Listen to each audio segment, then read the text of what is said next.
Let me move this a little closer so I don't feel like I'm so far away.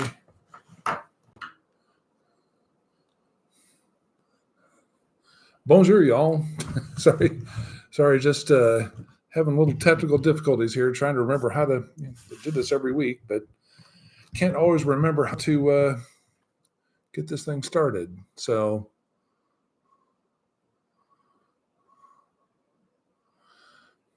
well, howdy, Lynn Marie. Let's see, Elizabeth Guto.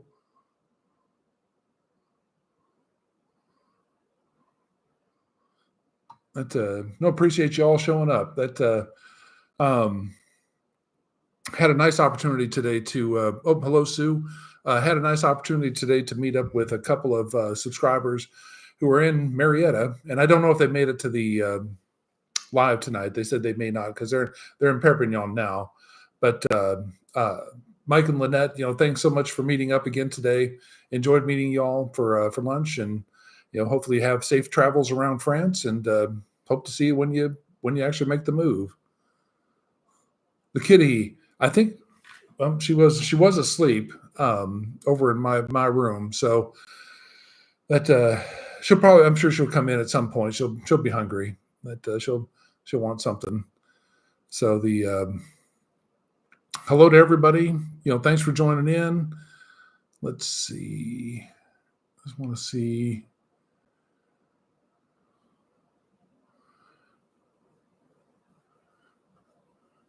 Hello, Hyde and Pamela. Howdy. Glad you all could join.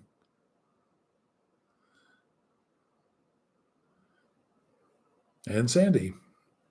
So, no, I figured what I'd do tonight is just kind of go over what transpired during the week. But if y'all have any questions, obviously ask questions, and be happy to try to answer them for you. Oh, hello, Karen. Oh, and also, by the way, and Lady Hatfield, nice to see you again. Howdy. And Susan Waite as well. I just wanted to say, just kind of, and I probably should at least put a post out. I really appreciate everybody that's done a donation to the Buy Me a Coffee. That's very much appreciated. Thank you so much. But Heather, bonjour from San Francisco. Oh, bonjour from Perpignan. But in any case, so this week I was able to pick up my residency card. So very happy about that. So now I'm officially street legal. I'm trying to do this so that I don't want that ring light shining on the glasses. So I'm street legal. Hello, Lisa. Hello, Leah, Deborah. Good to see y'all. But I picked up my residency card this week. So that was a nice little thing to check off the box. Has to be, renewed every year, but that process will be much simpler now. So it's the same process every year, but obviously since I was able to get it, then, renewing it's not going to be a challenge. Fingers crossed, knock on wood, whatever I can do to make sure we try to get that. But no, thank you so much. That was a big accomplishment. I also actually heard back from the driver's license people. I need to turn that ring light so that it's not going to be showing up on the glasses. It's still going to show up on the glasses. Let me see if I can.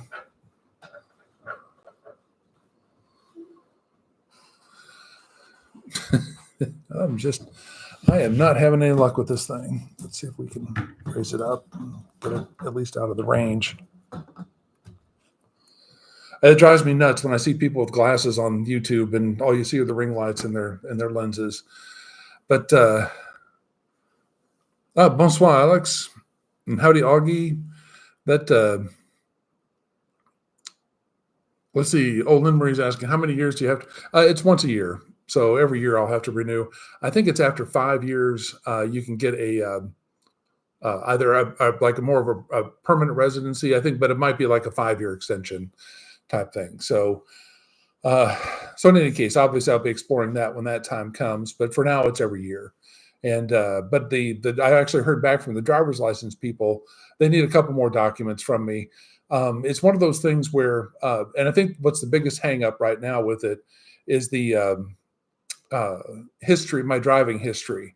And as you all know from whoever, of y'all that live in the United States, and this might be true in other countries, but certainly in the United States, I lived all around the country over the last, many decades. And so, unfortunately, with that comes, driver's licenses in every state that you move to.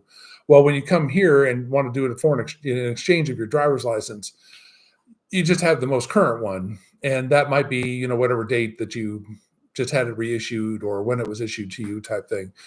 And so I have a South Carolina driver's license, and but it only goes back a couple of years. And so now they want essentially like your history of driving record and all that. So I did a declaration of honor that is all in French, and it's just basically like I promised I got my driver's license when I was 16, which was 100 years ago. I gave him a copy of my from State Farm of like I don't have any moving violations. I don't have probably any violations on record, and but that's only for maybe 10 years, 5 or 10 years. And so they were more concerned, I think, about the date of the driver's license. And well, when you get another driver's license in the U.S., you have to forfeit your previous driver's license. And so I never thought to, over the years, keep copies of the driver's licenses. So I'm going to go back and see if I can find a copy of like an old Texas driver's license, or I know I don't have one from Illinois, and I know I don't. I don't have one from like Colorado or when I was there 30 years ago.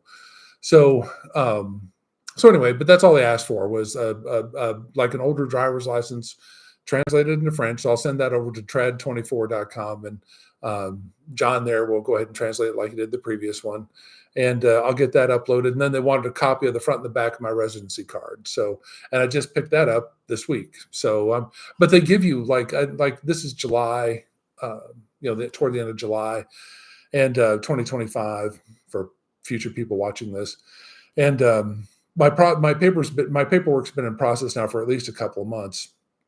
You never really hear anything from anybody, and then it turns out that I get this email that they wanted some more information, which is totally fine. I'm happy to give them what I can, and but in any case, it just takes a long time to go through this, and I just do the best you can. I'll see if I get the driver's license exchange or if I don't. The thing is, you hold on to your current driver's license. You don't have to forfeit it to France until you've been approved. And then they'll want you to send in the driver's license, and they'll send you a replacement driver's license in France. So, but in any case, that's kind of like my last step for paperwork things I'm trying to do. So let's see if there's any questions that came in.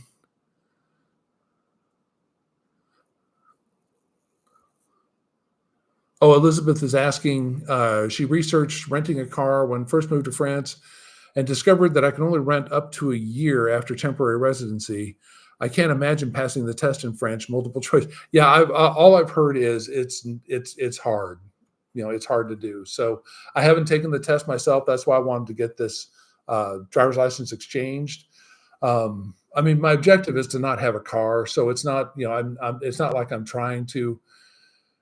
It's not super important if I don't get it. I mean, I still have my my U.S. driver's license, and I suspect if I have to rent a car every once in a while, I can get away with that. But I suspect that if I ever get pulled over by the police, they'll probably have some suspicion of like, well, you have a residency card and you have all this other stuff, and you should have a new driver's license. But all I've heard, because everything's in French, and it seems like everybody that has taken it that I have heard of, it's like they're trying to trip you up. So not only is it French, but then they're also trying to trick you with either the descriptions or the pictures, or like what does this lane mean, or what is this like, all that sort of thing, and it just sounds like it's not very, very simple to do. People pass, it's not as though people aren't passing at all, but it does sound like it's a challenge, and plus it's very expensive. You go through the driving school. You can also do some practice exams, things like that. And I think they charge you like 30 or 40 euros for each exam you take. So if you fail it, you have to retake it, and you have to pay another fee for the exam. But I'm trying to get my arms. It's not on the desk so that it's not rattling the thing. But the driving school and all, I mean, I think it was going to be like close to 1,200 euros or so. And that probably depends on where you are in the country. but it's very expensive to go through that process. So I'm hoping that I can just get it with the exchange and be done with it. Let's see. But yeah, so the tests I've heard are very difficult. Oh, and Lisa, thank you so much. Yes, everybody that's online, if you can give it a thumbs up, I'd really appreciate that. The algorithm seems to really like that. Denise, bonjour from San Francisco. Bonjour. Let's see. Elizabeth, I used to live in Illinois, but it's been a very long time where I tested. Illinois is the only state where I tested. I never have since lived in Nevada. Do you think they might accept that? You know what? I don't know for certain because like I said, I've not retested for a driver's exam for years either, and because I've never had my license expire, and it seems like every time I move to another state, I could just exchange it, and it was fairly straightforward. I don't remember if there were any of them that had me take a test, and if they did, it might have just been like a written test, something like that. So, but in any case, but this is my first time doing this in France, and like I said, so far it's a lot of tedious paperwork to go through, but everything's online. But it's a lot of tedious paperwork, and the biggest conundrum with it is this, like your history, like your driving history. So if you have other driver's licenses and maybe you've kept photocopies of them, that might work. I'm going to try that and see, but I don't know for certain yet. Let's see. Elizabeth, I don't think that I would want to drive in France. Here I have to drive so much and so often. Oh, absolutely. Yeah, the US is obviously very much car centric. It's not, it'd be very hard unless you're like in New York City, or like maybe downtown Chicago or something like that. And you don't ever need to go out to the suburbs. Although at least with Chicago and New York too. I mean, New York has a better metro system than that, but pretty much everywhere you really need to have a car in the US just to get around. But Lady Hetfield, I love the way you roll with the punches, very laid back. Oh, yeah, well, thank you. Yeah. It really takes a lot to get me mad about something. So, I mean, it really would have to be like you did some physical damage to somebody I care for or to me type thing in order for me to get really mad about something. But that whole trip to the opticians, it was deceptively simple to set it up in Dr. Lieb, and they said on there, what are you signing up for? And it said eye exam and like glass refit or something like that, glasses refit. And I thought, well, I'm just going for an eye exam, so that's fine, whatever. And so as I showed in the video, I got there, and they were super, super nice. I mean, they're very, very nice people, very, very nice location. It's Chris, K-R-Y, I think K-R-Y-S, and they have branches all over the place here. So I'm sure that they're all over France. But Dr. Lieb seemed to favor them, and they also would take the carte vitale. So I'm like, okay, thumbs up, take the carte vitale, we'd see. And I have the mutuelle, but my mutuelle, I think, only covers me for like €100 for the cost of the glasses. And that I'll find out whenever I eventually get this identified as well. But I normally don't need glasses except for computer work primarily. And if I'm at a store or something like that, and I don't remember, is it short? No.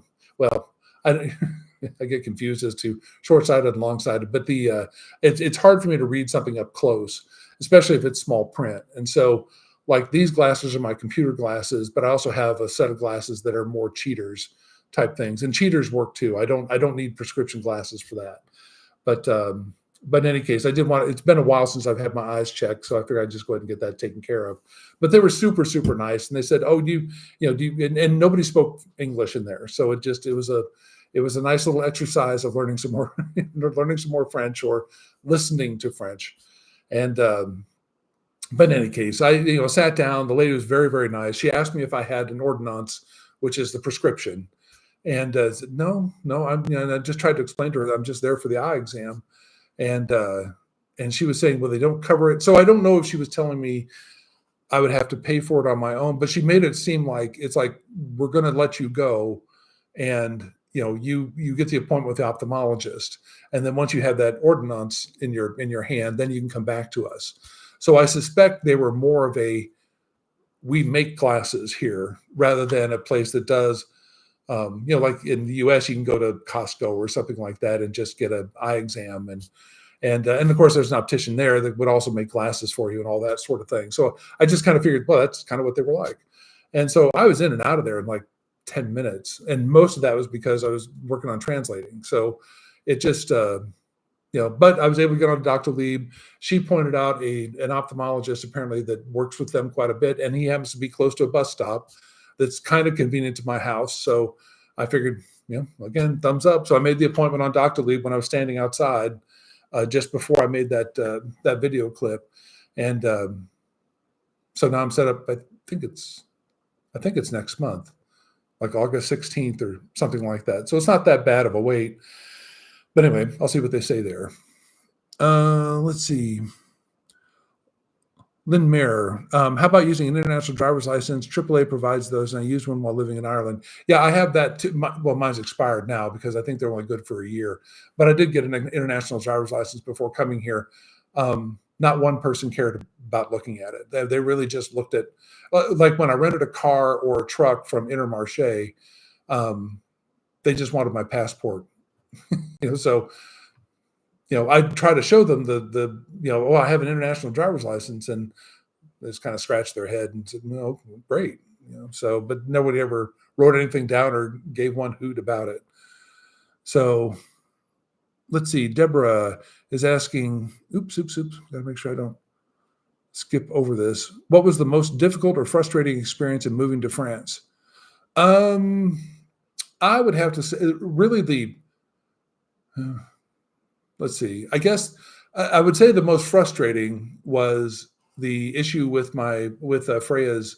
I have a cat. For those of you that may not know, I have a cat, and the reason I sit this way in my office is because the cat. I keep doing that too. I don't know why I'm having such difficulty with this. The cat tree's right there, and so every once in a while, Miss Freya will come in and decide to show herself. But in any case, it's the whole thing of doing the pet, and so she was, fits underneath the seat in front of me on the flight, so there was no issue with that. But it was the 10 days prior to the flight and getting the health certificate back from the USDA. That was nail biting. And then it turned out the UPS decided to lose that document once it made it to Atlanta, which is where I was living, in their facility, which is their home facility, and just decided they couldn't find it. They eventually delivered it to my house, but it was probably a week and a half after I'd already arrived in France. So obviously not helpful. And they refunded the charge, but I still had to repay for another certificate. My vet didn't charge me anything, but they just went ahead and submitted the paperwork again. I had to pay for another, but I got FedEx this time, and had it delivered to the hotel. But so I had to delay my trip by about a week because of that, and so that was additional expenses. But that was frustrating. I mean, that to me was like unnecessary. That just. I don't know why they couldn't just email me the documentation or something, and why it has to be a wet signature, but it had to be a wet signature, and nobody cared about it. As it turns out, nobody cared about it. They would have if I didn't have it, of course, is how it goes. But nobody cared about it on the Atlanta side when I flew out on Delta, and nobody cared about it when I got into Barcelona. And I wasn't trying to hide that I had a cat with me or anything like that. People at Passport Control could see her container on top of her kennel on top of my bag. So, it wasn't like I was trying to skip through anybody, but nobody gave one hoot about it. I needed it for the vet when I got to the vet the first time, but after that, nobody needed it. So to me, that was the most frustrating bit of it, because I don't have any control. You have no control over when you get that documentation. Probably 99% of the people get it in time before their flight, and I just happened to be the 1% that didn't. So let's see. Yeah, so Elizabeth's saying a person coming to live in France would have to bring old driver's licenses, old driving records. I've lived in different states. Yeah, Elizabeth, that's exactly what my issue has been. And so I'm going through the process now. I was told that you could submit because I got my driver's license like in 1979 or something like that. And again, of course, I never thought to keep photocopies of my old driver's licenses or anything of that sort. So, but in any case, so, hindsight being 2020, if you have that information, great. I don't know yet if my what is it called? Like certificate of honor or something that I wrote. Well, it was provided to me, and so I submitted that and I signed it and all that sort of thing. But submitted it with my paperwork to the driver's license exchange folks, and I don't know that they are concerned because they don't tell you anything about when they sent the note to me. They just said we're requesting additional information, and so I have to log back into the site, go to my driver's license application, pull up the bits that they have on there, and it's all electronic. And they actually had typed it in English, so I don't know if the person really spoke English or it got translated somewhere along the line. But they were telling me that they needed they were looking for an older driver's license, which I'm like, well, nobody really keeps them. It's not something in the States that people typically keep a copy of their old driver. But I may have an old copy of like a Georgia driver's license or a Texas driver's license. I have to look that up. But and then they wanted the copy of the residency card. So the front and the back of the residency card. And that probably to them is more important than the additional history. They're probably just asking if I happen to have it, please provide it. Otherwise they have to go with the date that they have. So on my current driver's license that I submitted. So I don't know. As soon as I find out, I'll certainly let you all know. But right now it's just kind of up in the air as to if they're going to accept it. I'm thinking they are. They haven't rejected the application. It's just they're asking for more information. And the point I was getting at, I guess, I got to derail myself, was that it's not something when you in France, nobody, when you start filling everything out online and they give you a lot of dates and a lot of deadlines and a lot of you have to do this by this and you have to do this by that. And I've found that really for the most part, like with the pet, nobody checks to see if it's been 72 hours since you've arrived in France and this is your first vet visit, type thing to get your pets registered. So, and it took me because of the delay in waiting for my checkbook, because they only accepted a check, no online payment, no cash, no any of that type of stuff. So no credit card payments, had to be this check. And but then there are other vets that people, friends have moved here and all that, and the vets handled all of it. So there was no I'm sure they were charged for all that stuff, but they didn't have to write a check and they didn't have to submit things separately. And just my vet happened to not do that. So, but I bet it was at least a month and a half, maybe even 2 months, and nobody rejected our application for being submitted to the registration system. So that's fine. But with the driver's license, when they sent me the update request, requesting additional information, they said I had to reply within 4 months. Otherwise, they would consider, if I don't reply in 4 months, they'll consider the case closed, and then my application gets closed out. So, they give you 4 months to reply back with this information. So clearly nobody's in a huge hurry for any of this stuff. So, but I'll get it to them this week and before I head out to Lyon and just do that. So Alex is saying taking a driver's license test in Europe is difficult. I bet it is. Certainly in France, it seems to be a challenge. Elizabeth, I'm learning French, but I'm concerned about the test. Yeah. If it was just a simple test and it would just be like, turn left here, turn right there, do that sort of thing. That's one thing. But the schooling is so expensive. And then all I've heard from everybody is that they just try to trick you and so, if you're French, they're trying to trick you as well. But if French isn't your native language, it's like, well, it makes it even harder. So let's see.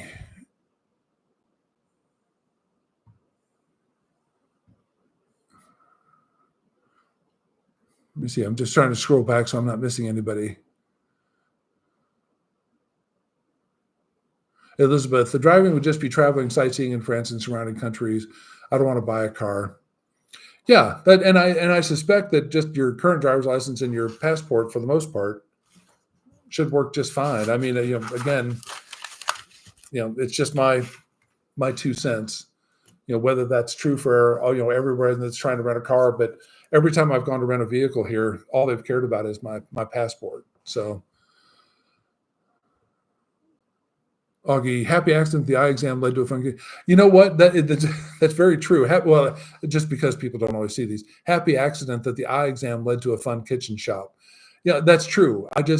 When I got off the bus, I saw the shop type thing. So I was walking over there. But when I came out of the shop after that, little debacle, I looked across the street and there's actually a few shops over there. And it's like, I'll just go check them out, while I'm here. Because the bus schedule when it's from July is when the kids get out of school here. So the bus schedule changes from July 5th through the end of August. So that must be September 1st is when kids go back to school here. And so they have reduced bus schedules. And so since it's only one line that goes through this area, the area that's closest to my house, the buses run like every half hour or something like that. So since it only took me like 10 minutes in the optician shop, I went and walked across the street, and I knew it's like, okay, well, I know it's going to be roughly another 20 minutes before the bus shows up, but if it drags on, then it's going to be a half hour, so I may as well just plan on being it for, like 40 minutes or something like that there, and that's what I did. So I just timed it. So, and the people were super, super nice. I asked if I could do some videoing, and they said yes, and I told them, I said, I'm avoiding trying to show people and all that sort of thing, but it's a beautiful shop. I would definitely go back there. Once I'm looking for something that I need for the kitchen. So, or, they had other things, aprons and, utensils and pans and pots and yada, yada, not a huge selection of things, but they were nice quality. And some of the stuff was kind of expensive, but there were several things that seemed like they were pretty reasonably priced. So let's see. Jim Reed. Hello. Lady Hetfield, you're lucky. I have 3 scripts in my glasses: farsighted, reading, and astigmatism. Oh, wow. Okay. Yeah, I think it must be farsighted that I am. So, and reading really, if I was in my previous life, I wrote all the time. If it was, proposals for projects or requirements for projects, or it just was just hundreds of pages of just crap that I would be writing all the time. And project details and plans and so I never really picked up on reading as a hobby, because it's like I write all the time, I have to read all the time. I don't want to read in my off time, so I never really did that. But if I did read, I would need to have my cheaters, I think, just because it just makes it easier for me to read something that's closer. Let's see. Hi, Ty Cobb. Linda asked, do you use a translation app on your phone to help with communication? I certainly do. Let's see. I don't know if I have my phone near. I don't think I have my phone nearby.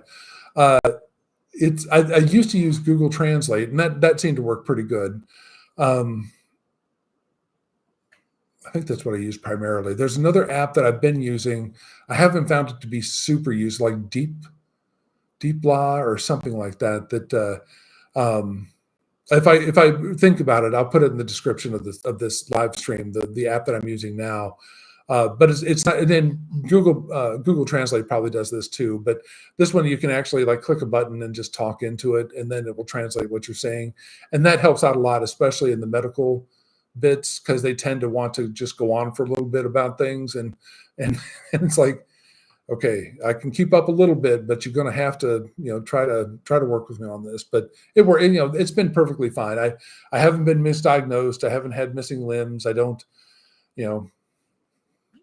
I haven't been giving something I didn't want. Just been able to make it through, certainly with the translation apps. Let's see, Elizabeth, Jeff, would you mind telling me how to contact the French version of the DMV in France? Thank you. You know what? I will put the link for the driver's license, folks. It is another government entity. I think it's called ANTS, ANTS. But I'll put a link in the description of this video once we're done. And it might be tomorrow, but I'll put a link in the description, and I'll put a post out that just says, here's the link for it. I don't know how much information. They're usually pretty good about describing what documentation they need. So it's not like you have to start doing something in order to find out what you need. But I'll put that link out there for you so that you can see what it looks like. Let's see, Alex, you can use your U.S. license plus international license during the first year. Then you can exchange it for a French license. Depending, the thing is that you have to, part of that, and you have to do it within the first year. And so if you really do plan on exchanging your driver's license into a French license, there are 13 states in the U.S. that have an agreement with France, and I have no idea why it's only 13 states. I don't know why it's the 13 states that they have. It seems like an odd mix of states, but in any case, that they can just do an exchange for it. And then the other ones, you really would just have to do go through the regular process of, driving school and doing the tests and doing the written test and the driving test. And, but if you're one of the 13 states like I was to be able to do it, you can exchange it. But the process that I was told can take up to a year. And so, but like you said, in the meantime, you can use your international driver. Like no one's ever asked me for my international driver's license, but I do have now it's expired. I think it was only good through the end of this past April. That would have been my first year. But my U.S. driver's license is still good, and of course my passport's still good. So most of the time they just seem to ask for the passport. But if you decide you want to do it, but the point is, if you decide to do a French driver's license, you really need to start that as soon as you have an address that you're going to be at for quite a while, and probably up to a year. I would start that process right away, just because it takes a very long time to do it. Let's see, Lynn Murray, that's nice to know. The international license must be obsolete. And like I said, that's just my experience here in Perpignan. So, maybe in Paris, maybe in some other larger cities, maybe it is different where they do require you to have an international driver's license. But here it's really just my passport. I've gone to Intermarché to rent a van a couple of times for, like, when I moved from the apartment to the house. And I think when doing something else, it was picking up some stuff, rented a van to go pick that up. And it really was a fairly quick process to do that. Let's see. Hi, Annette. Let's see. Lynn Marie, Atlanta District mail facility is a nightmare. Even living here, it sometimes takes 2 weeks. Oh, yeah, I know. Atlanta, I don't understand why. I mean, it's a big city, but nonetheless, it's just. But Leah, where's Miss Freya today? I may have to get up and go get her out of the bed. I don't know why she is, but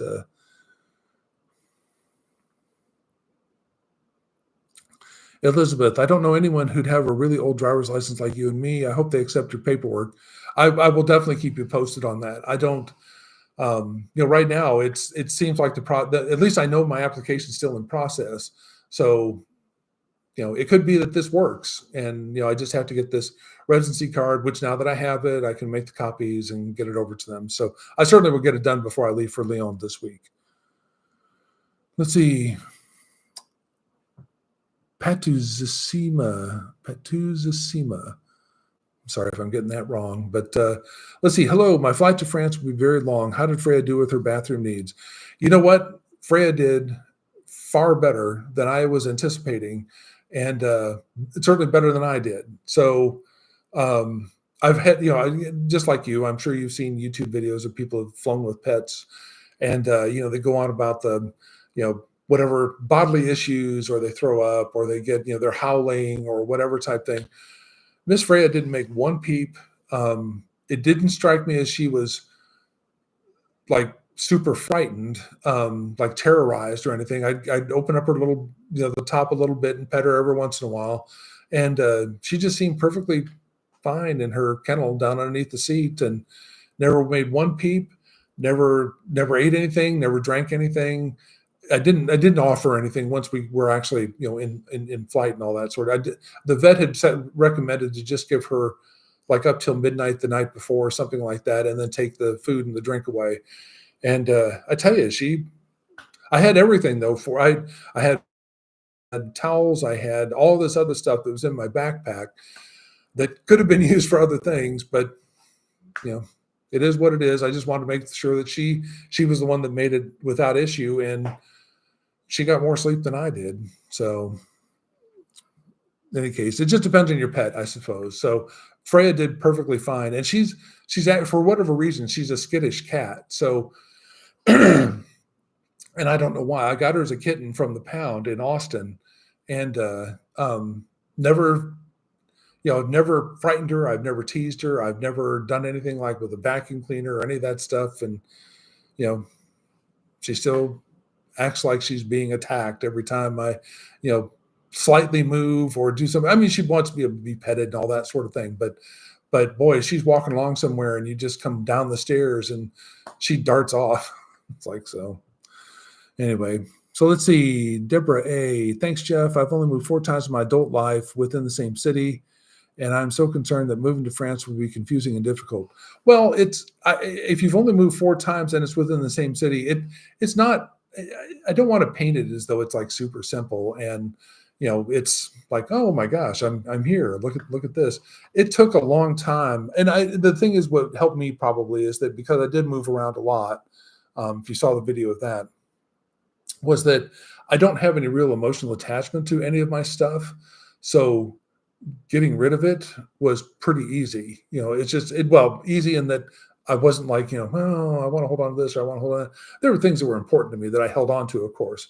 But like, furniture, all that, just a bunch of, small appliances. I knew I had to get rid of those just because they're not going to work here, just different electrical hookups and all that. So, but a lot of clothes and just weeded out a whole bunch of stuff that I knew that I wasn't dealing with there. So why bring it here? And, and the other thing I'm going to do too is, let me finish this thought first. I've got to stop jumping around on things, but I will say it's more tedious than it is hard.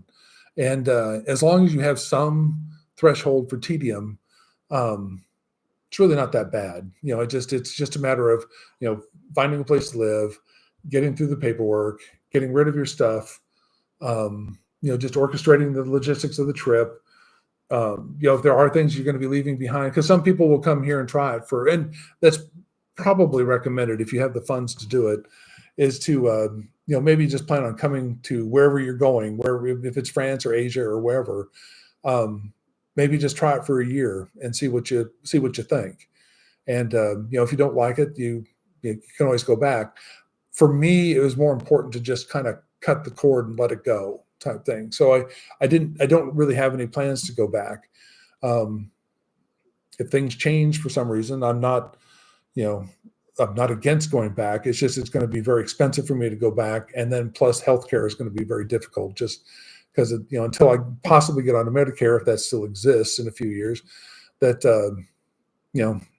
I don't, because of my cancer, I'm not going to be able to get, regular health insurance. So, and certainly at my age, I mean, it's not like I'm going to be able to get a corporate job, not that I want one anyway. And, so it's really, I just have to kind of make this work. So let's see, but Deborah, I don't want to turn anybody off of, it's just, it is hard to do. It's just not, it's just tedious. So I should say it's not hard. It's just tedious to do it. I happen, and my perspective is different only because I've done several long distance moves within the United States. And so this was obviously a much longer move and obviously a lot more stuff had to be paired out. But I just jumped in with both feet and just like, what, life isn't all that long. So if you have the ability to do it and you're up for it, you should give it a try. So JC, hello. Let's see.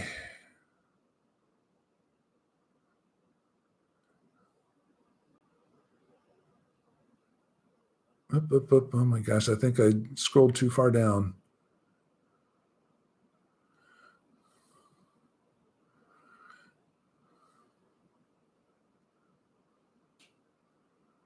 Let's see. Okay, sorry about this. I'm just trying to make sure I'm not missing somebody. Let's see. Aiko. Howdy, by the way. When do you leave for Lyon and which part of the city will you stay in? I leave for Lyon on Wednesday and I come back on next Sunday. So next Sunday's live, I'll talk about, kind of, and I'm also going up and meeting Susie, Fired Up in France, I think is her channel that she has on YouTube. And I'm going to be doing a day trip up to Dijon on Friday and I'll meet up with her and she'll show me around and all that sort of, so it'll be really interesting, but I'm going to Lyon primarily, but also just taking the trip up to Dijon to check it out. I'll be staying at near the train station, Perpignan, in Lyon, and only because it was convenient to the hotel was convenient to that.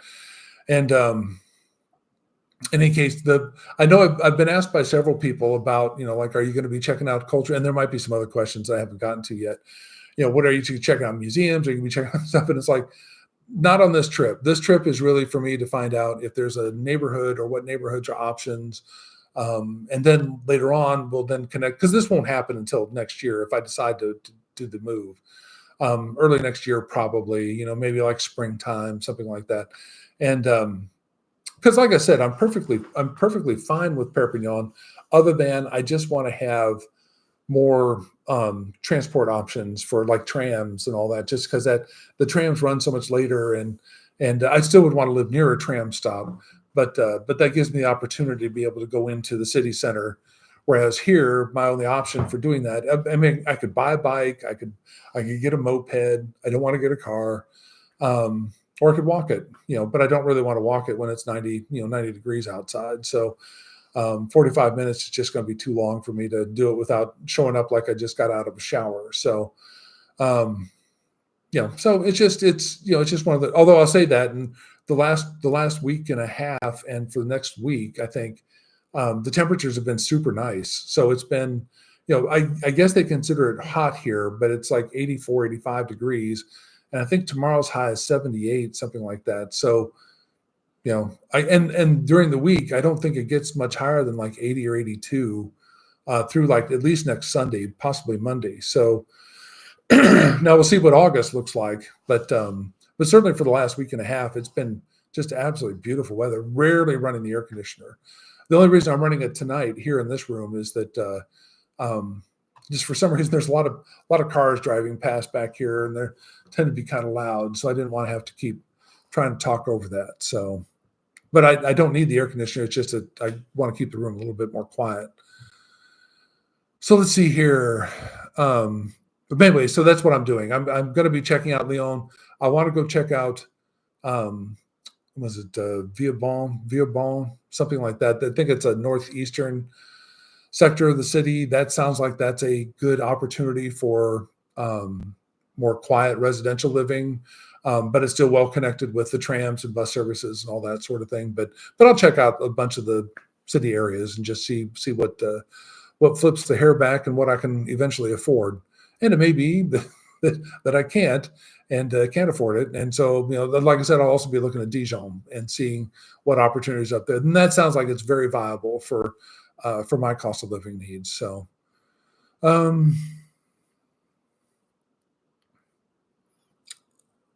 Janet, bonjour. And Sandra, late to the party, but hello from Phoenix. Hello. By the way, just as another reminder, unless somebody's done it in here, just if you could hit the like button, that would be very much appreciated. And if you're not subscribed, that would be awesome too. I don't like doing that during the videos because it just seems a little unnerving to me. But in any case, on the lives, it's not such a big deal. Let's see. Ty Cobb, how long after you initially applied for the license exchange did you get the request for the additional information? I want to say it's been probably 2 to 3 months, something like that. So France is not, so far in my experience, France is not very communicative on the government agencies in either yes or no's, or hey, you'll just either suddenly get a notice in the mail because they still love their snail mail, or this one fortunately has been doing through email. So so it lets me know right away, and I can log on to the system and see what the questions are that they have. So, Karen, is anyone having issues with ads stopping the live feed? Oh, are you still having issues with that? I thought that I put a stop to those. You know what? I'm going to have to look into that. So and then Lynn Marie was saying someone online quoted 800 euros for the driving classes. And probably just by wherever you are, there's it seems like hundreds of driving schools around here. I mean, just in Perpignan, they're almost as ubiquitous as a real estate agency. They're all over the place for driving company. And I'd only heard it was 1,200 euros, but I think that was somebody that was in Paris. So I'm sure they're more expensive there.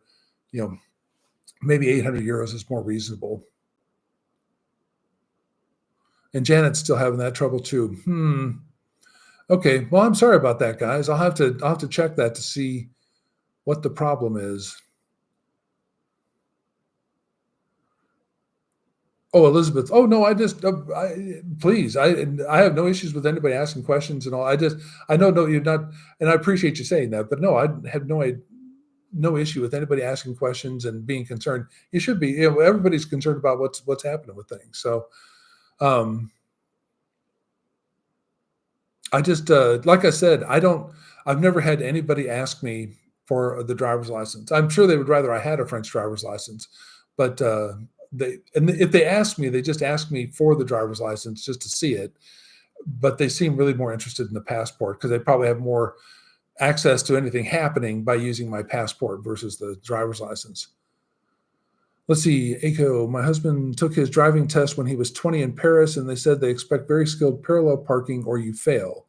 It was a long time ago, but I bet it's the same. You know what? There's a lot of parallel parking here, so I bet it is the same. I don't know. There are spots, and cars are small. The spaces are small. Um, I don't know. But there are a lot of parallel parking here. So you really do probably need to, if you're going to drive, you're going to have to get used to doing that sort of parking. So let's see.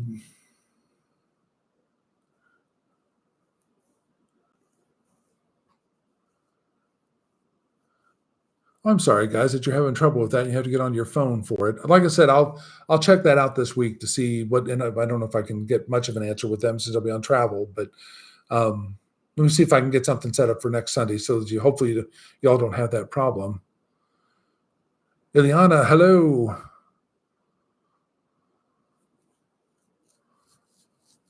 Oh, Janet, you've been frozen for 4 minutes so far. I'm sorry to see that.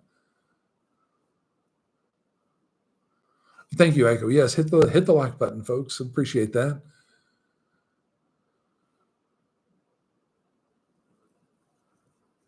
Leah, Susie's Fired Up in France has a great video regarding a strange driving law in France where those entering a main road from right-hand streets have the right-of-way. Appears very dangerous. The thing is, and it's not just main roads, it's any road. Unless you have a sign that specifically states that they don't have the right-of-way, they will have the right-of-way. Because I've had that here in Perpignan with the bus going along a street, and then, just see if I can get this in the camera, going along a street, and then there'll be a car coming in from the right, and it will just kind of zoom right in front of the bus and the bus will stop and zoom right. There's no sign, there's no anything on the cross, there's no crosswalk, there's no any indicator. You just have to know that people coming from the right have right of way, unless there's a sign telling you that they don't have right of way. So that is an odd thing. Obviously, we don't have that in the U.S. It's people treat everything kind of as a free for all, but yeah, it is weird to see, and especially when you're driving, that if you come up to an intersection and and it seems to be applicable to either if you're turning right or left. It just seems like you have right of way, and but it is one of those things where you need to learn how to do that, and and parallel park. So put up with the weird added, because you can be driving along some country road, and if and it'll show you that there's an intersection up ahead type thing, but you really have to keep your eye out on if there's somebody coming through that intersection, because they're not going to go straight through. I think there might be something that has to be like a T, so it's like the road would just dead end there type. I think that's the case. But if it's coming from your right, they have right of way to turn onto the road. So you just have to watch out. But that's anywhere here. It seems like it's in the city, it's in the country. Let's see.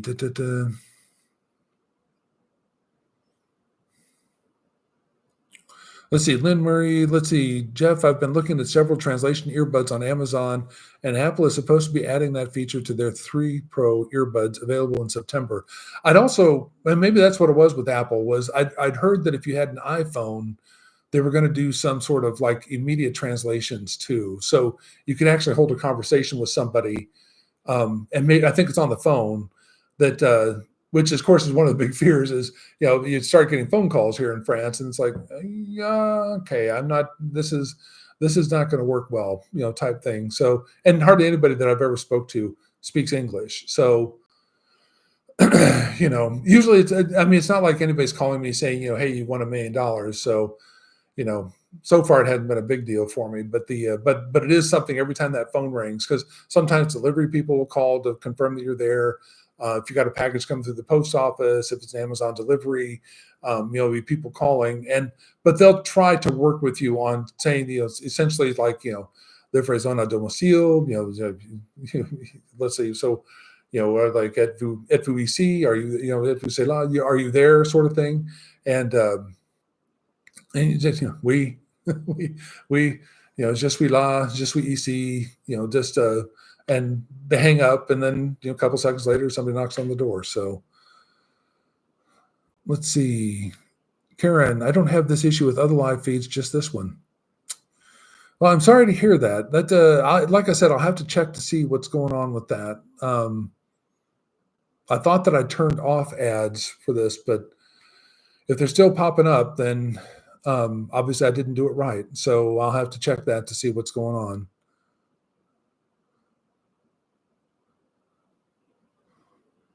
Sandra, glad Freya did so well on the journey there. Yeah, I'm of all the things that anything could have happened, I'm just glad that she did fine with the trip. I'm honestly very happy with it. I just, just looking back, it's like,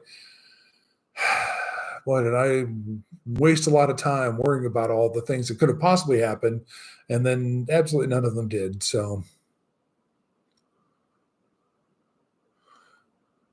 Lisa, I have to jump. Company to the door. I'll finish. Oh, okay, Lisa. Well, she's probably gone by now, but thanks so much for dropping by. Appreciate it. Let's see, Janet, did you show the things you picked up from the kitchenware store you visit? Actually, I didn't pick up anything there at the time, because I didn't expect to, actually go over there. I was just going to the optician's office. And right now I don't really have any need for anything. So once I get a new place, I will be looking to, buy things. But this place is furnished, and so it came with a bunch of, flatware and dinnerware and all that. Richard and I ended up buying, the friend of mine that's sharing the house with me, ended up buying a set of dishes and all that, because the dishes they have here were just unwieldy. I mean, they're certainly usable type thing, but they have a fairly thick lip around the rim of the plate, and they're stoneware, and they're super heavy for a plate. It was not that that's an issue. I mean, I can pick up the plate, but they were so cumbersome to try to fit into the dishwasher. And it's like, it was like, okay, let's just get some regular plates type thing. So I ended up just getting some, inexpensive sets of plates from, it's a place called Bizarre World here, which I don't know why it's called that, but it's similar to Jiffy. And I may do a video of Bizarre World too, that they just have a variety of housewares and homewares and, linens and whatnot. And, you can buy them there, and they're not that expensive. So we got I think just like an 8-piece setting or something like that. And when we eventually get our own places, then, he can take the plates and go off on the way. But I just, I did not buy anything that day when I went to the place, just because it was like, I just wanted to film it, and then, but I would go back there. I would absolutely go back there. Let's see. Karen, a friend moved. Come on. This thing just jumps. A friend moved to France from California. She had a license from Germany lived there years ago, where they are good for life. Because of the EU, it was transferred to a French license. Oh yeah. If you have another EU license, it should be pretty easy to transfer to the license you want. Let's see, Ty Cobb, did you do your first year renewal yourself, or did you get professional help? No, I did it all myself. It really is not that hard. I know there are companies out there that will help you and all that sort of thing, but it's all online. And, as long as it's very similar information to what you submitted the first time for your initial visa. So, you kind of already have the information available. And I will say, they sent me a note. The prefecture sent me a note I got a notice saying that my renewal was approved. And they sent, I think, a paper that said my my visa was extended until August, so it would have been 4 months. And so so that way, if I needed to travel, I could travel out of the country and come back, and I had this official documentation that said my visa is not expired. They're just waiting for the paperwork to wrap up and all that. So, and that like my, and then that's handed to you once you get the paperwork and it gets to the process that they're starting to work on it. So you're not even approved yet. They just extended 4 months, and that's what you have. So if I needed to fly back to the US or fly out of the EU, I could fly back. And even though my visa on my passport's expired, I could show this piece of paper, and that would get me through passport control. Well, then I got a notice from them that said that it was approved and that I would be notified by the prefecture when the card was ready. And so that was probably a couple of weeks, maybe 3 weeks, something like that. And then I got the notification from the prefecture that my card was ready, and then they sent you a link to make the appointment to go in. And the appointment was a month out. And so like I picked it up on the 23rd of July, but it was the 23rd of June that I got the notification. So of course I went online right away, did that. Well, the prefecture here in Perpignan for this region they have odd hours. I think they're only open like from 9 to 4, 3 or something like that. And they only take 50 people in the morning, and they only take 50 people in the afternoon because they close for an hour and a half for lunch. And so, and if you don't have, that's if you don't have an appointment. And so if you don't have an appointment, but you want to go see somebody at the prefecture, you can go stand in line. And I've heard people get there like at 6 a.m. to get in line, because once they hit 50, nobody else is added to the line. They just let that go. Well, I went Wednesday, and my appointment was for 9:20 in the morning. And I showed up, and because it's again pretty convenient with the bus, and it's over by the Castillette. And I showed up. There was absolutely no line. I showed up probably like 10 after 9. No line going out the door. No line going through security.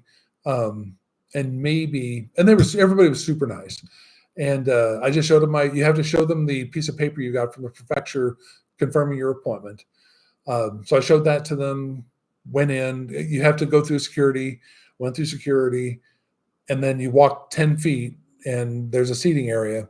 And there might have been 5 or 6 people sitting there. And so I don't know if it's just because it was July or maybe toward the end of the month, but there was hardly a soul there. And it probably was around 9:20 that I got called. And there was a young man that was behind a counter, and he was just calling people's names. They'd go up, and they're there for a couple of minutes, and then they walk away. And I'm sure he was just processing people's residency cards. And he called my name, and I went up there, and you have to pay the tax. It's a 225 euros tax. And I don't know if that's every year or it was the first year, and maybe next year. It's like, I don't know yet, but it was 225 euros for the renewal. And you can do that online. And so I'd done that ahead of time. I had the receipt. I had my passport, and I had the paperwork from them. And so that's all I had to show him. And he gave me my residency card. I was maybe there 5 minutes, and that was it. So I just looked over the card, made sure everything was accurate, and off I went. So it was very simple to do. I say simple, but it probably considered tedious. But honestly, everybody could do it on their own. It's not. It probably also depends. Let me preface it even further. It probably also depends on the visa type that you have. Mine is the long stay visitor visa, and if you pass the first time, you should pass the second time, sort of thing. So let's see.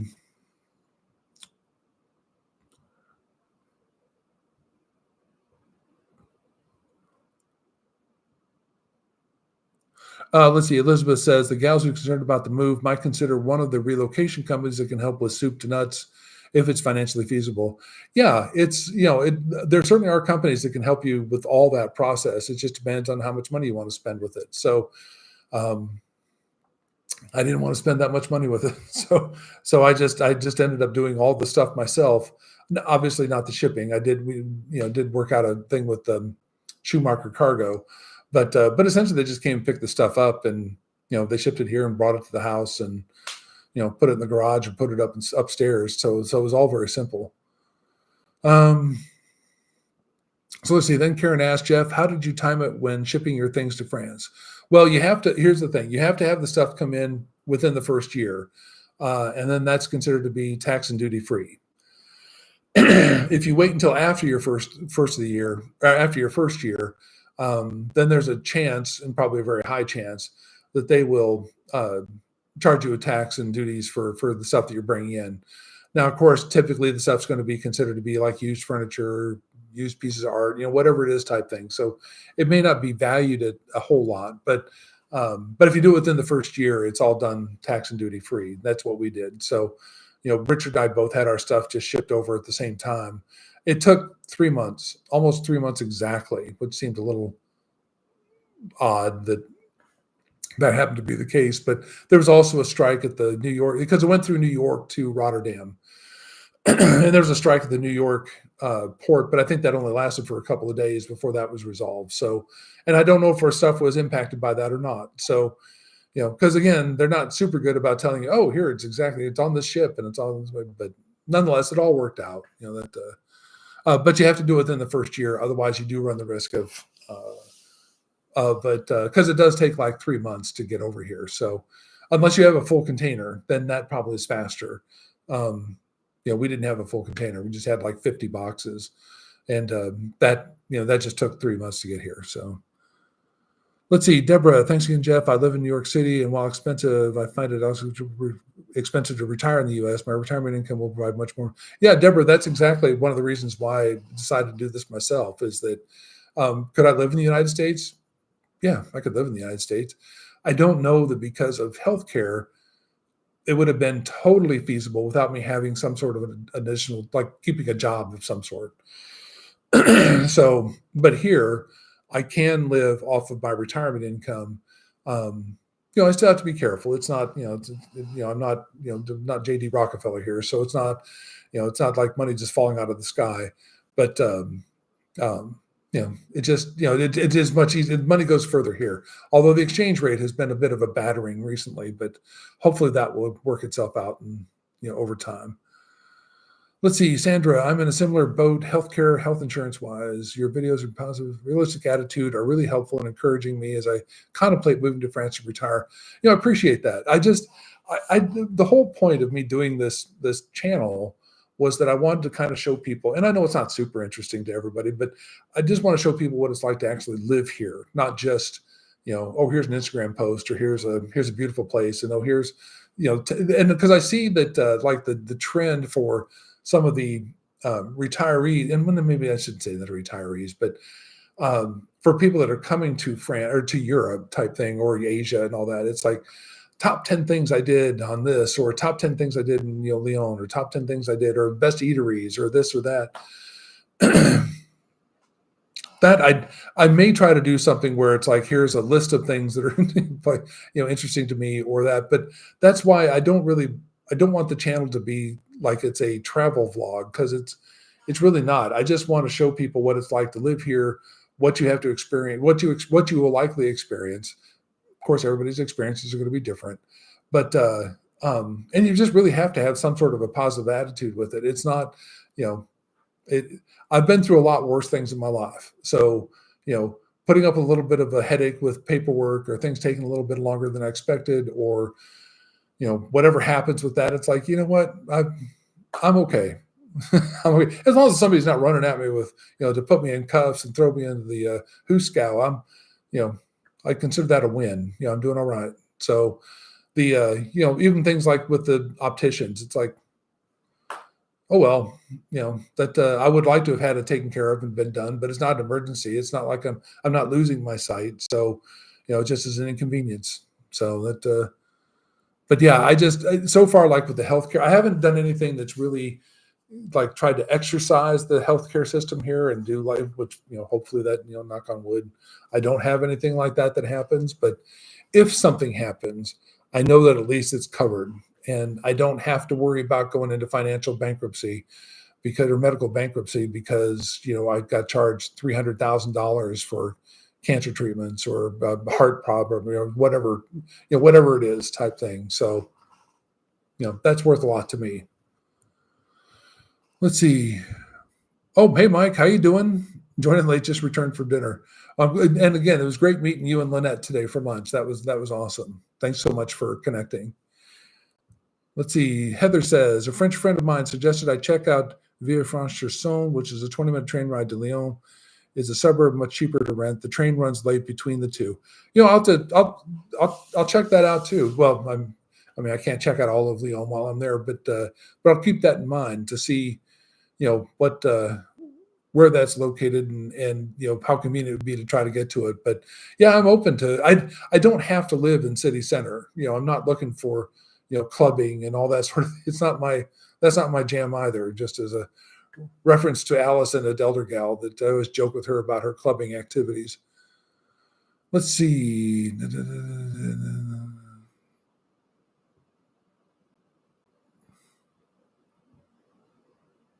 Oh, Janet, I hope that works out for you.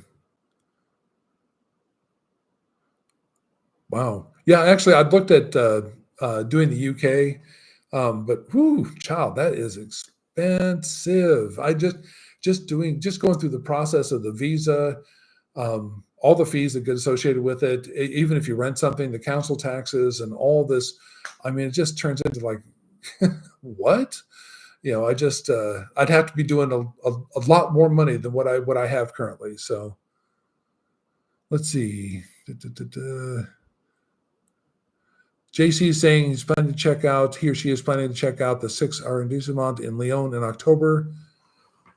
Curious to hear your thoughts of your visit there in the Dijon. Yeah, I'll just, like I said, next weekend, I'll start the process of discussing what I encountered in Lyon and Dijon, and we'll see.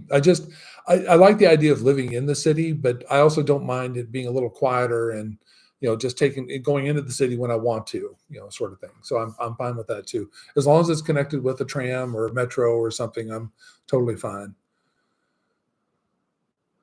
Let's see. John Paget. Hi, Jeff. Hello, John. Enjoying your videos. Thank you so much, especially the visits in the stores. Would like to see some furniture stores when you get a chance. Yeah, I'm going to do that actually, probably in a couple weeks. I'll make a trip to one of them that I've been to before. It's called, I think it's called Butte, B-U-T. It reminded me kind of an IKEA-ish, but maybe a little nicer quality stuff. Not high end, but they were, it was a nice selection of things that they had in there, like mattresses and beds and sofas and chairs and all that. So I'm going to go do that. And then there's another store that I'd gone to before that does more recliners and sofas and things like that. Kind of a lazy boyish sort of store. So I was going to go check them out too. But definitely we'll be doing that. So yeah. Let's see.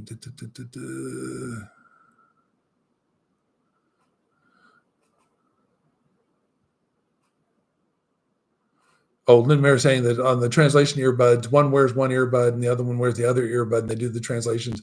Yeah, I'd seen something like that on somebody did a video on those. I'm not so worried necessarily about the hygiene more than like trying to figure out how to make it work and all that. So just it's, anything to help with the communication, that obviously is something that would be nice to be able to have. I thought it was the iPhone that was supposed to be, but maybe that's only if you're actually talking to them on the phone, that it does the immediate translation for you type thing. So, and it would translate to them as well. So let's see. Elena, are you planning to move with Richard and continue to share? I imagine that would be nice to continue to have company. Yeah, I don't, probably. We'll likely both move just because we're friends. I don't know yet. Yeah, yes, it does. Absolutely. It saves money. It's great to be able to do that. It's nice to have somebody kind of around, but I also, I spent most of my adult life, all of my adult life, living by myself, except when my mom decided she didn't want to live by herself any longer, and we built a house, and we lived in that house, but we only lived in it for less than a year before she passed away. So I didn't spend that much time in there with somebody of course, as my mom, not a roommate. or a housemate. So, but yes, Richard and I would both be moving to wherever it is type thing, either Lyon or Dijon type thing. We might decide to stay in the same place if we can find a place that's a good enough size for us. But otherwise, I think we both would rather just have our own place, just close by, type thing, but not in the same place. So let's see. Janet's asking, what kind of place did you get? Wondering if I should ship my Corel. I also have heavy English stoneware, which I'm keeping, but not for everyday use. Yeah, the thing is, if you ship the Corel, it's going to take, depending on how much stuff you have to ship, it's going to take 2 to 3 months to get it. So unless it's something you can bring with you, I don't know that I would even worry about shipping it then. Just if it's something like dishes, you can buy that stuff here. Things tend to be more expensive here, just because it's Europe and a lot of stuff is shipped in and all that, but it really is nice stuff. And so I don't, and I'm not to say that something is 3 times what it is in the US. But sometimes like clothes tend to be more expensive, and just things tend to be a little bit more expensive than what they are in the US. So if there's something that's worthwhile to bring, I would bring it. But for like Corel and all that, unless you have a reason that you have to have that, they'll have something similar to that here. And maybe Corel itself, they might sell here. But like they have IKEA and they have all these other stores that will carry, brands that you might be more familiar with too in the US. But I wouldn't, unless it was something I could bring with me. If it's going to take me, of course, that's 3 months once you ship it. So if you wait a little while to ship it, that even takes, it'll be longer. So chances are you're going to be able to buy dishes here before you'd see them. Let's see. Oh, Lynn Mary just said basically the same thing. So Robert Ford, hi Jeff, just joined. You may have already covered this. What cell provider would you recommend? I was looking at Free or like them. I have Free. I use Free for my cell phone, and I use Free for the internet. And I have to say the internet stuff isn't all that great, but it works. It certainly works. But the cell phone's been perfectly fine. And it's very inexpensive. So I would recommend both. Certainly there are more expensive places to go to, but Free has worked just fine for me so far. Let's see. Ty Cobb, one last question. Did you translate U.S. bank statements or other U.S. paperwork for the renewal? I have to think. This is a little while ago. I think I did not. I don't think I had to translate the bank statements. They'll state what they need to have in French for it type thing. I think I had to provide bank statements, but I don't think I had to translate them, because they can usually just do it with, they're looking at the amount that you have type thing. So, and actually, well, maybe I just gave them my French bank statements. I might have just done the French bank statements, and that wouldn't have required any translation. But yeah, whatever it was easy enough to have them translated, and you pay the fee, and they get them back to you within a day or two. So it was very quick. Let's see.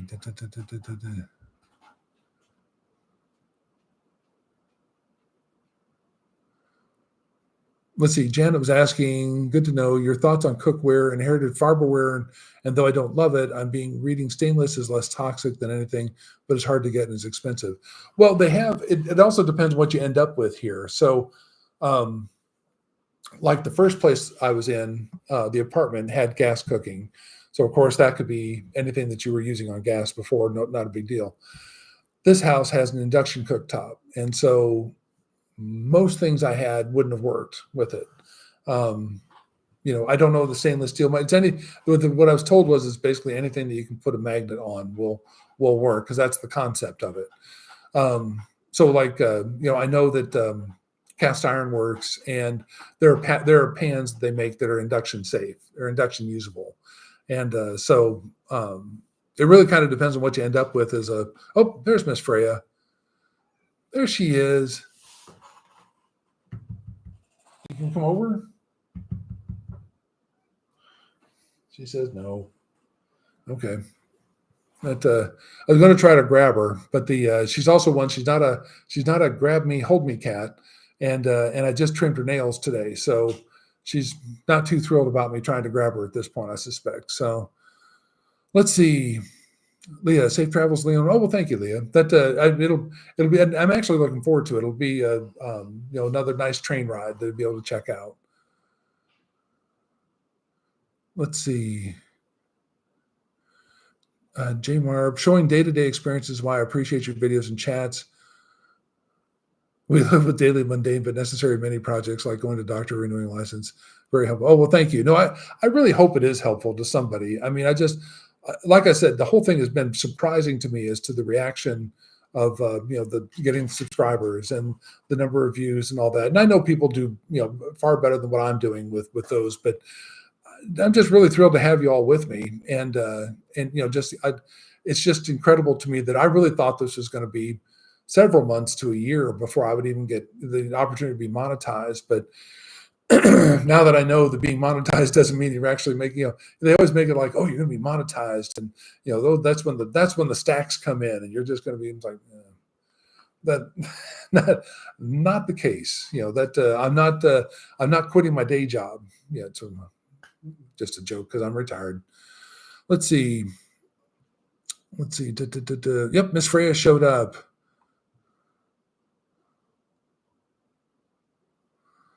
Let's see. Lynn Mare saying, I'll be coming to France with suitcases only. My son and daughter will keep what they want. The rest will go to charity. Yeah, that's the way to do it. It just, I mean, there were some things I couldn't just bring on suitcase, and so I went ahead and pre-packed everything up, but that's the way to do it. Don't sweat too much about bringing a lot of stuff over. Let's see. Ahulani. I just renewed for the third time, and this time had to have an official translation of my passport main pages. Easy peasy. I think I did too. I think for my first time I had to have that done, and that was easy peasy. I mean, just send it off and it comes back to you. So let's see. JC, Jeff, have you seen small dogs on trains and buses? Yes, especially trains, yes, but buses, yes. Dogs. Well, pets are allowed on the buses. Cats have to be in container kennels, obviously. And dogs, I think if it's a small dog, it's not a big deal if it's just the small dog and all that. Once you get to medium and larger, I think they have to have a muzzle on them. But other than that, yeah, you see dogs all the time on the buses. Let's see. Aluna says, have you decided where you are moving? I live in Nimes, but still haven't found my home. Yeah, no, I totally get that. No, it have not decided yet at all. That just doing a kind of a fact-finding checkup to Lyon and Dijon this week coming up, and and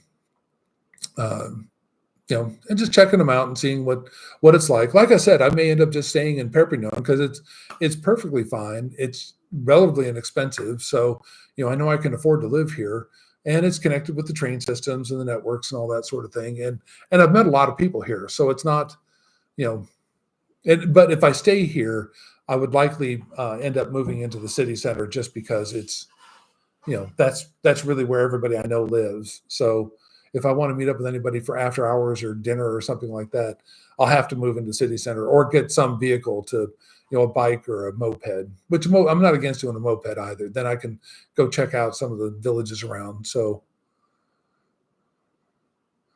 let's see.